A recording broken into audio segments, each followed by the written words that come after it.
नमस्कार दोस्तों, सभी स्टूडेंट्स कैसे हैं। उम्मीद करता हूं सभी अच्छे होंगे और अपनी प्रिपरेशन में लगे होंगे। और प्रिपरेशन के लिए तो मैं अभी भी कह रहा हूं आपको, बार बार हमेशा हर वीडियो में मैं ये बोलता भी हूं कि प्रिपरेशन हमेशा आपकी 100% अभी से तैयारी पूरी रखो आप लोग, क्योंकि जब भी वैकेंसी आती है उसके बाद में तैयारी का टाइम नहीं मिलता है, उसके बाद में सिर्फ रिवीजन का टाइम मिलता है आपको। जिस कैंडिडेट को सिलेक्शन लेना है, तैयारी अभी से पूरी रखिए। सिलेबस सभी को अभी पूरा कर लेना है अपना। कोचिंग के बेस पे डिपेंड नहीं रहना है किसी के। जो टाइम मिले दिन में आपको पूरे दिन नोट्स क्रिएट करने हैं, शॉर्ट नोट्स एकदम, और उसी को बार बार रिवीजन करना है। हो सके उतने एमसीक्यू ज़्यादा सोल्व करने हैं। थर्ड यूनिट की टेंशन लेने की आवश्यकता नहीं है, मैं पूरी करवा रहा हूँ आपको, और उसके बाद में इसी के मैं एमसीक्यू भी सोल्व करवा दूँगा आपको। तो ये चीज़ें हैं कि प्रिपरेशन अपनी अभी से आपको 100% रखना है। अपने को पूरी प्रिपरेशन आप तैयार रखो, जीके भी बराबर तैयार रखो आप लोग, और डेली रिवाइज करो, डेली शॉर्ट नोट्स बनाओ, डेली उनकी एमसीक्यू सोल्व करो। लास्ट ईयर के पेपर्स ये देखो कौन से पेपर्स में कौन सा क्वेश्चन आया हुआ है, उस बेसिस पे आप प्रिपरेशन अपनी तैयारी रखो। उम्मीद करता हूँ सभी अच्छी तैयारी कर रहे होंगे वैसे तो। हाँ, तो आज अपन स्टार्ट करते हैं अपना जो टेक्निक का पोर्शन चल रहा है ये वाला। तो फिर भी कोई कैंडिडेट ऐसे हैं जिन्होंने बुक परचेज नहीं की है, तो आप लोग बुक परचेज कर दो, ताकि मैं साथ में डेली जो रिवीजन करवा रहा हूँ आप लोग साथ साथ में रिवीजन कर सकूँ।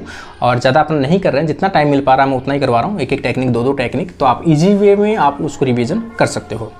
तो अपना देखो जो टेक्निक चल रही थी, माइक्रोस्कोपी चल रही थी। माइक्रोस्कोपी में फेज कंट्रास्ट माइक्रोस्कोपी हो चुका है, सुबह मैंने करवा दी थी आपको। और आज अपन डिस्कस करने वाले हैं इलेक्ट्रो माइक्रोस्कोपी। इलेक्ट्रो माइक्रोस्कोपी का भी जो बेस है वो बेस मैं क्लियर कर चुका हूँ आपको। अब अपन जो इलेक्ट्रो माइक्रोस्कोपी है वो दो प्रकार की है। एक है ट्रांसमिशन इलेक्ट्रो माइक्रोस्कोपी और एक है स्कैनिंग इलेक्ट्रो माइक्रोस्कोपी। दोनों में डिफरेंस जो है वो मैं आपको बता चुका हूँ। कई बार इसमें से जो क्वेश्चन पूछा जाता है, एक तो साइंटिस्ट का नाम आपको याद रखना है। साइंटिस्ट के नाम के अलावा आपको जो याद रखना है वो याद रखना है कि इसमें 3D इमेज कौन बनाता है, 2D इमेज कौन बनाता है। तो इसमें देखो TEM पढ़ रहे हैं अपन, ट्रांसमिशन इलेक्ट्रॉन माइक्रोस्कोपी। इसकी एक तो इम्पोर्टेंट ये है कि इसमें जो इमेज बनती है वो 2D इमेज बनती है। दूसरी चीज़ अगर अपन देखेंगे तो ये इंटरनल स्ट्रक्चर, किसी भी ऑर्गेनिज्म, किसी भी सेक्शनिंग की आप इंटरनल स्ट्रक्चर की स्टडी करना चाहते हो तो आपको टाइम यूज में लेना है। हाई रिजोल्यूशन, सबसे अधिक जो रिजोल्यूशन पावर है, सबसे अधिक स्टडी कर पाते हो वो आपको टाइम सबसे बेनिफिशियल रहता है। ये से रिलेटेड क्वेश्चन पूछे जाते हैं। अब अपन टाइम को स्टार्ट करते हैं, ज़्यादा टाइम नहीं लगाएंगे। टाइम में इलेक्ट्रॉन बीम स्पेसिमेन से ट्रांसमिट होता है। नाम से भी है कि यहाँ पे आपने स्पेसिमेन रखा है और ऊपर से यहाँ से आप इलेक्ट्रॉन बीम डाल रहे हो, तो ये क्या होगी, इधर से निकल जाएगी। समझ रहे हो, जहाँ से नहीं निकलेगी इसका मतलब वहाँ कोई पार्टिकल है, और जहाँ नहीं है वहाँ पे निकल जाएगी।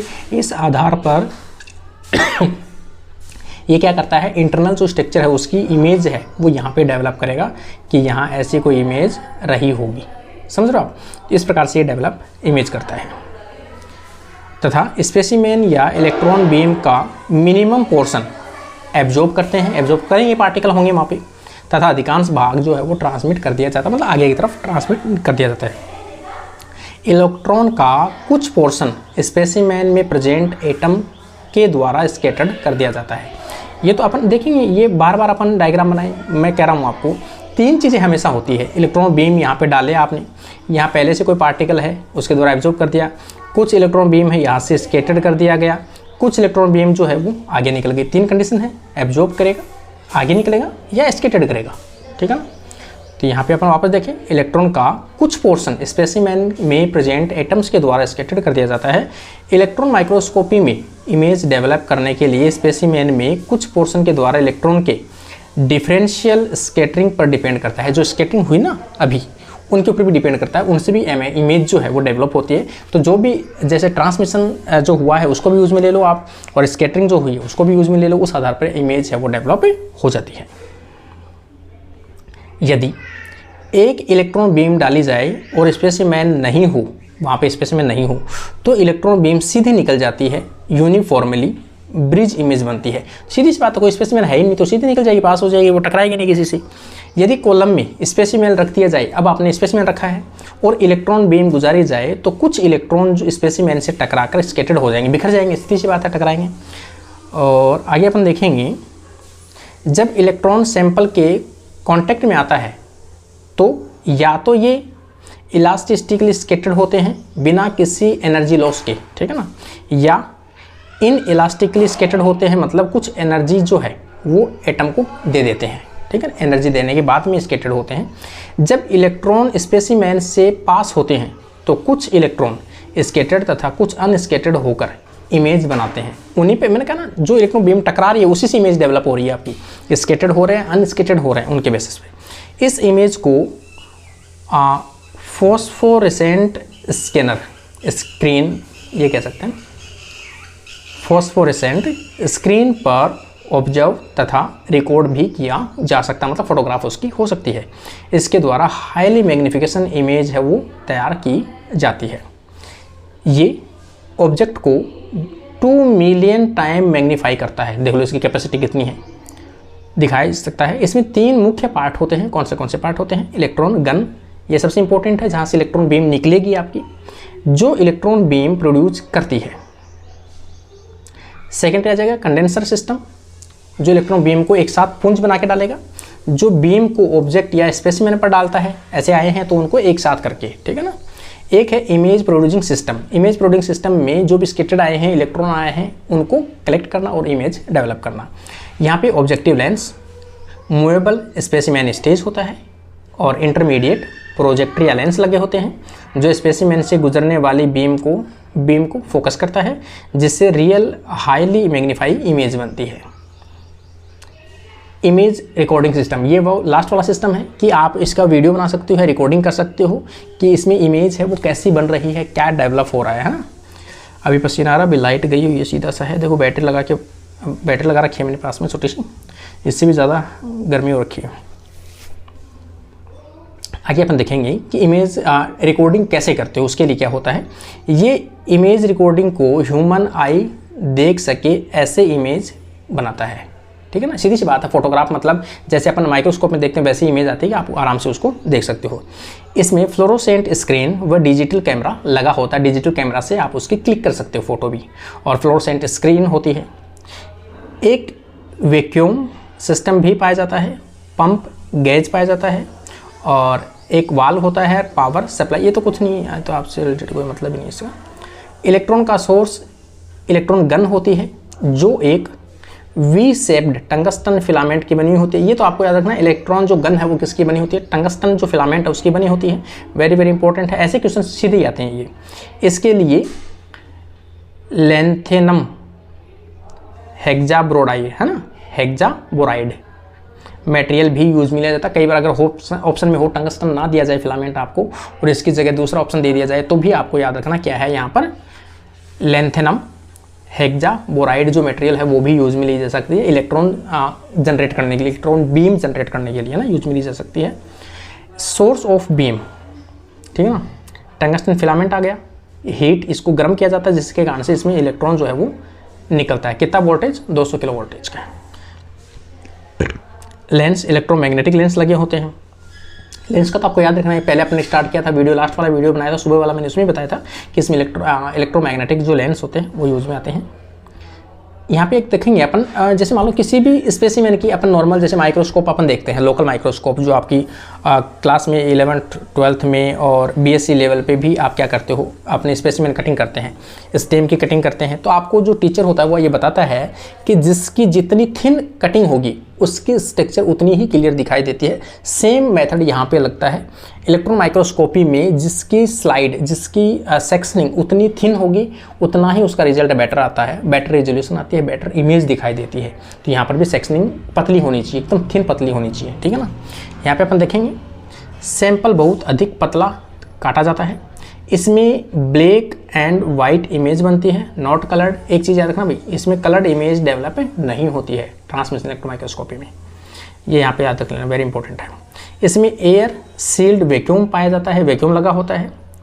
इसमें स्पेसिमेन को इलेक्ट्रॉन डेंस मटेरियल से स्टेन किया जाता है। ये देखो, स्पेसिमेन को इलेक्ट्रॉन डेंस मटेरियल से स्टेन किया जाता है। स्पेसिमेन को हैवी मेटल, कौन से मेटल यूज में आते हैं, ये क्वेश्चन मैंने पहले बताया हूँ कि ये क्वेश्चन आ चुका है।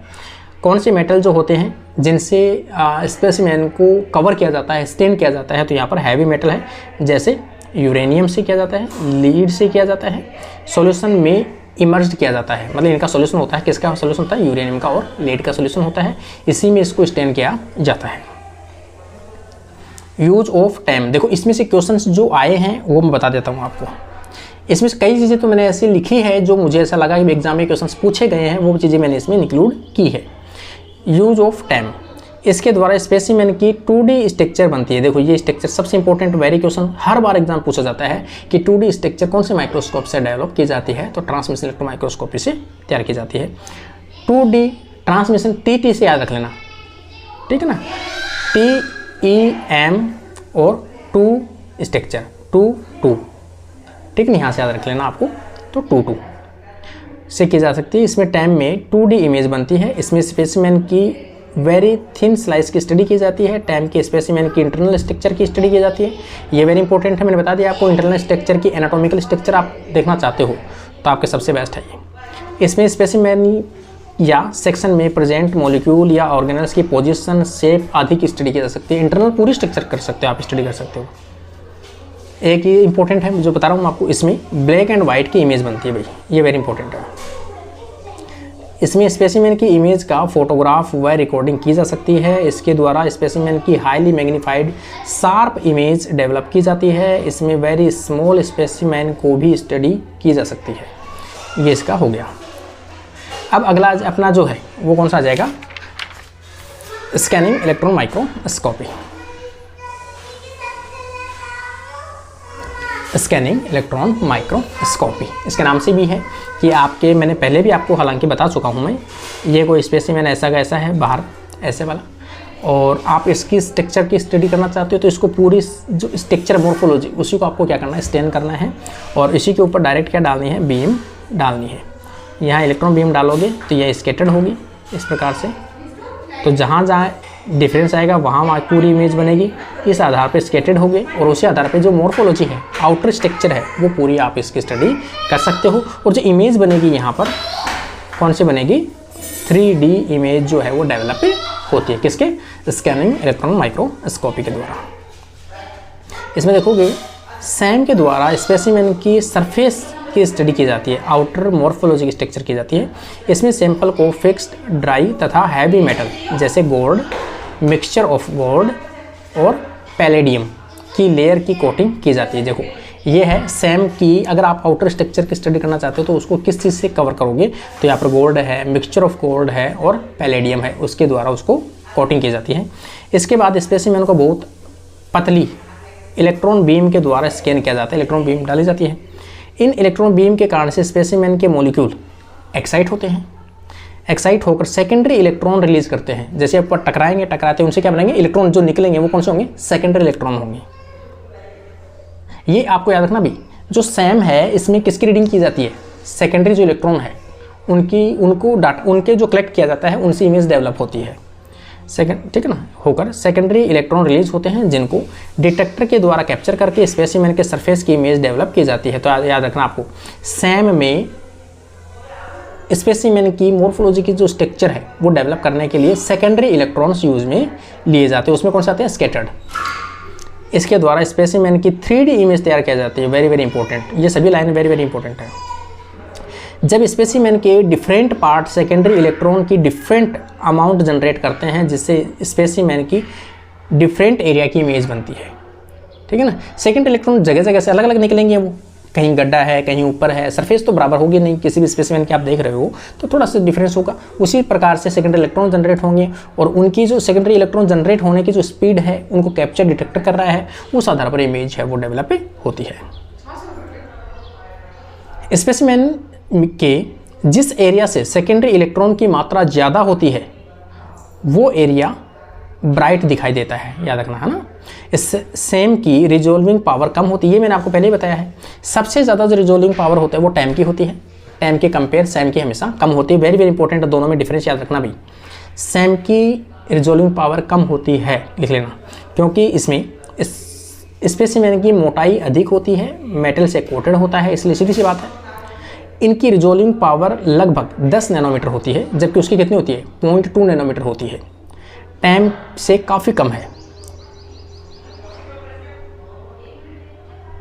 सैम के द्वारा 3D इमेज डेवलप की जाती है, जबकि टाइम के द्वारा 2D इमेज डेवलप की जाती है। देखो मैंने लास्ट में लाइन भी लिखी है ये, ठीक है ना। फिक्सेटिव एजेंट जो है वो खास तौर से मैंने बुक में मेंशन की है। फिक्सेटिव जो एजेंट है एल्डिहाइड होता है, ये पहले भी अपन पढ़ चुके हैं सभी चीज़ें। और प्राइमरी फिक्सेटिव पूछा जाए आपसे तो भी आपको याद रखना है कि प्राइमरी फिक्सेटिव कौन से होते हैं। ग्लूटाल्डिहाइड है, bind to protein. Secondary fixative, ये एग्जाम्पल इसलिए मैंने लिखे हैं, कई बार हो सकता है आपको फिक्सेटिव एजेंट की ना पूछकर आपको प्राइमरी फिक्सेटिव एजेंट पूछ ले, सेकेंडरी फिक्सेटिव एजेंट पूछ ले, इसलिए मैंने लिखी है आपको ऑस्मियम टेट्राक्साइड बाइंड टू लिपिड। ये भी याद रखना भी किसके साथ बाइंड होता है, प्राइमरी प्रोटीन के साथ। सेकेंडरी जो है जो ऑस्मियम टेट्राक्साइड है वो किससे, लिपिड के साथ बाइंड होती है प्लाज्मा मेम्ब्रेन को फिक्स करने के लिए। स्टेनिंग 2 प्रकार की होती है, ये भी अपन शायद पूरी कर चुके हैं। तो अमोनियम कैटायन, ये भी सब एग्जाम्पल पहले बता चुका हूँ। देखो टैम में पॉजिटिव स्टेन जो मोस्टली यूज में ली जाती है, जैसे यूरेनाइल एसीटेट। टैम में यूरेनाइल एसीटेट को भी यूज में लिया जाता है और लीड सिट्रेट को यूज में लिया जाता है, लीड सिट्रेट। ये शायद उसमें भी टैम में भी आया हुआ है। तो नेगेटिव स्टेन जो यूज में आती है, हैवी मेटल जैसे यूरेनियम है, टंगस्टन है और मोलिब्डेनम है, ये यूज में आते हैं। ज़्यादा यूज आने वाली यूरेनाइल एसीटेट, यूरेनाइल जो एसीटेट है वो सबसे ज़्यादा यूज में आते हैं। और फॉस्फो टंगस्टिक एसिड ये यूज में आते हैं। इनमें से आपको ये याद रखना है कि भाई इनमें से कोई भी एग्जाम्पल अगर आए तो आपको याद रखना है ये एग्जाम्पल। देखो एक चीज़ और भी पढ़ने का है कि आप लोग ऐसी चीज़ें पढ़ते हो ना, तो आप क्या करो, छोटे छोटे जो जैसे स्टिक मैंने लगा रखी होगी, आपने मेरे शॉर्ट्स वीडियो देखे भी होंगे कि मैं छोटी छोटी जो आती है ना वो स्टिक अपन बोलते हैं, स्टिक नोट भी बोलते हैं इस नाम से ना, छोटी छोटी जो आती है कलर्ड स्लिप आती है, तो इनसे आप इनके ऊपर छोटे छोटे लिख के जब भी आप पढ़ते हो छोटे छोटे उस पर नोट कर दिया करो, एक ही स्लिप के ऊपर कई चीज़ें, और फिर उसको अपने पास में चिपका लेने की। तो इनसे क्या होगा कि जैसे उठते बैठते कभी कभी उनके ऊपर नज़र मारते रहो। एक चीज़ ऐसी होगी कि कुछ एग्जाम्पल ऐसे जो आपको याद नहीं रहते, वो चीज़ें आप खास तौर से यहाँ पर रखें। और एग्ज़ाम जैसे आपकी होने वाली है तब तक 1-2 बार तो नज़र मारोगे। फिर एग्ज़ाम वाले दिन जिस दिन आप जा रहे हो एग्ज़ाम देने, उसकी फ़ोटो क्लिक कर लो, एक फ़ोटो है ना, फ़ोटो ले लो मोबाइल से, और उसको जूम करके जब बस में आप ट्रैवल कर रहे हो, ट्रेन में जा रहे हो, उस टाइम पे जाते जाते आपको उसको पूरी को रिवाइज़ कर लेना एक बार।